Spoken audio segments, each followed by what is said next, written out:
You are listening to The Evidence Locker. Our cases deal with true crimes and real people. Some parts are graphic in nature, and listener discretion is advised. Each episode is produced with the utmost respect to the victims, their families, and loved ones. August 15th, 2009, was supposed to be a joyous day in Oyun, Kuwait. Friends and family gathered in a grand tent, adorned with colorful fabrics and twinkling lights, to witness the union of a young couple. What was supposed to be a day filled with laughter, love, and celebration ended up being a day of unimaginable horror. A singular event left 57 people dead and more than 90 injured, making it the deadliest civilian disaster in the history of the country. When the perpetrator confessed, it appeared to be an open and shut case. But was there more to it? What was it that led a 23-year-old mother of two to do the unthinkable?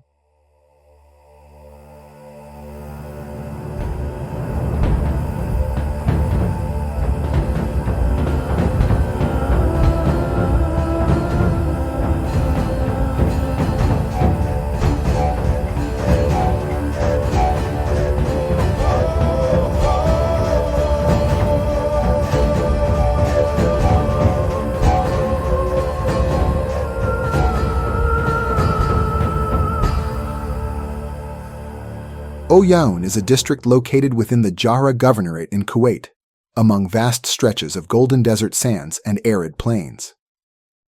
Although the landscape is rugged and unforgiving, the infrastructure is well developed with many urban resources and is only about 50 kilometers, or 30 miles, west of the country's capital, Kuwait City. On Saturday the 15th of August, there was a tinge of excitement in the air. There was to be a wedding, and everyone was looking forward to it. Family, friends, and acquaintances from the area enjoyed gatherings leading up to the big event. True to tradition, the groom's male relatives and friends gathered to celebrate with him, while the bride's female relatives and friends joined her for henna painting and other pre-wedding rituals. This was not Zayed's first wedding.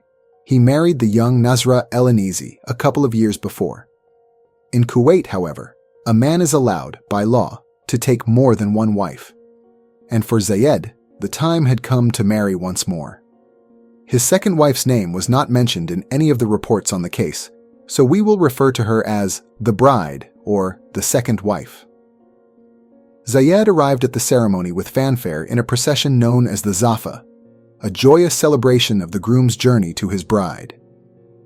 Traditional music sounded as dancers led the way, and the celebratory ululation ushered the groom into the ceremonial tent with its colorful fabrics, intricate patterns, and elegant lighting.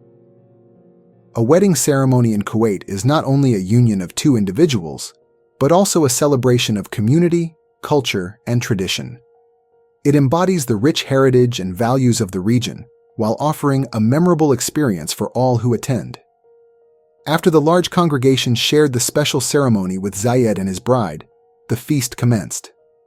It is customary for the men and women to celebrate separately. The men had their own tent, and there was a tent for the women and children. In the women's tent, there was music, sumptuous food, laughter, and children playing. Then, with the festivities in full swing, a fire erupted within the tent, engulfing the space in a furious blaze. Chaos and panic ensued as the flames rapidly consumed the tent, trapping guests in a blistering nightmare.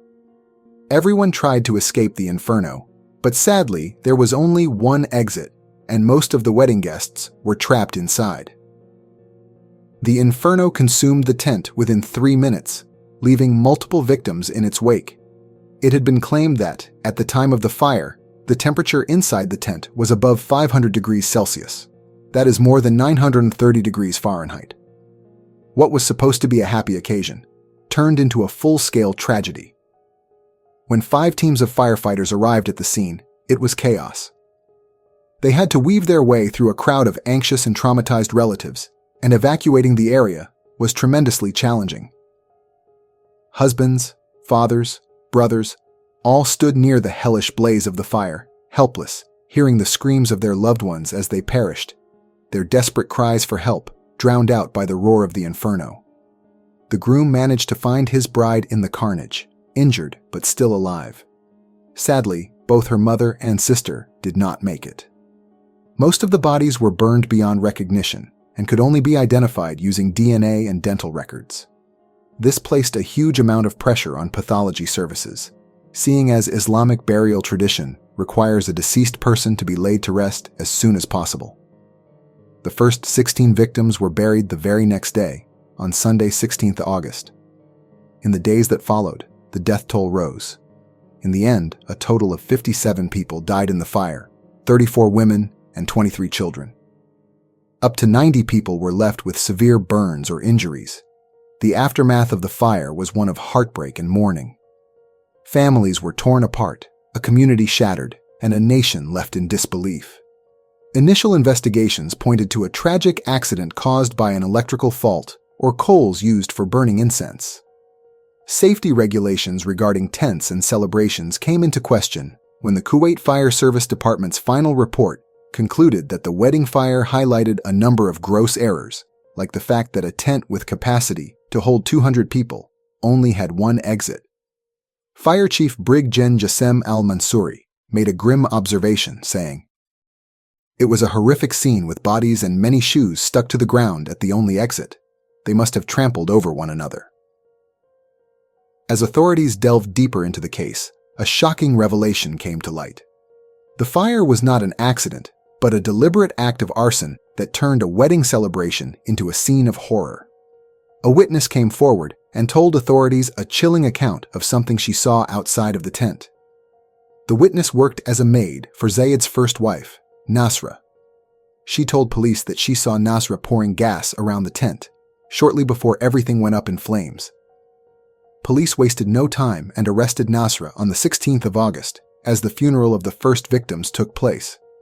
She was charged with premeditated murder and starting a fire with the intent to kill.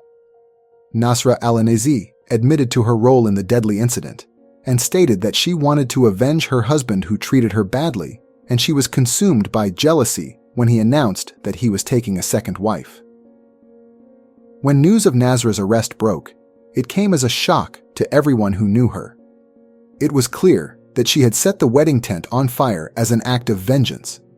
Her actions were calculated and cold-blooded, resulting in the deaths of dozens of innocent people.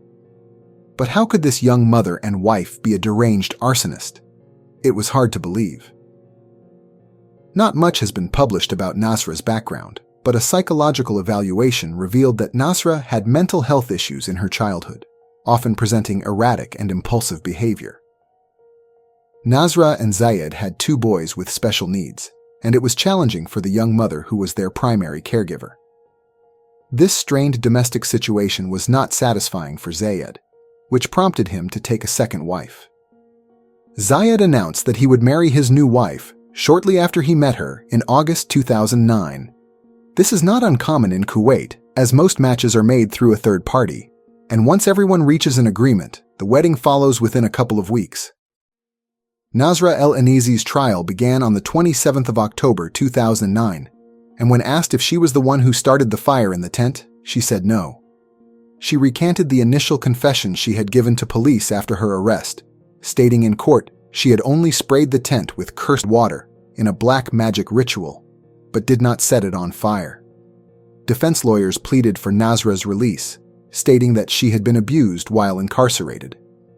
They claimed that she was 2 months pregnant at the time of her arrest, and that a prison guard deliberately aborted her with the help of an unnamed nurse who gave her medication, supposedly, to calm her down.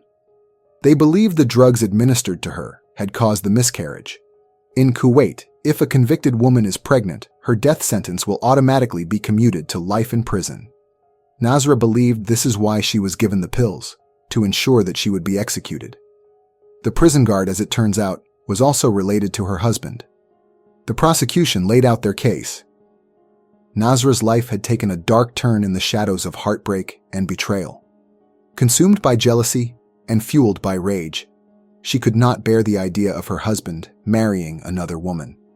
The festering emotions transformed her into a force of destruction, as she meticulously plotted a revenge that would leave an entire community shattered. Her cold-blooded act of violence left a nation in mourning. The evidence was undeniable, and Nasra was convicted of her crimes facing the ultimate punishment, death. On January 23, 2017, Nasra Youssef Mohammed Al-Anazi was transported to her execution location in a police staff car park. She was accompanied up the gallows by 3 officers, and her death by hanging reportedly occurred without further incident. 2 women and 4 men were also executed that day for unrelated crimes. The Kuwaiti wedding massacre serves as a stark reminder of the fragile balance between joy and tragedy, celebration and devastation. As we reflect on the lives lost and the families forever altered by this senseless act of violence, let us remember the victims and their stories, honoring their memory by seeking answers and striving for a deeper understanding of the human psyche. If you'd like to read more about this case, have a look at the resources used for this episode in the show notes. This was The Evidence Locker. Thank you for listening.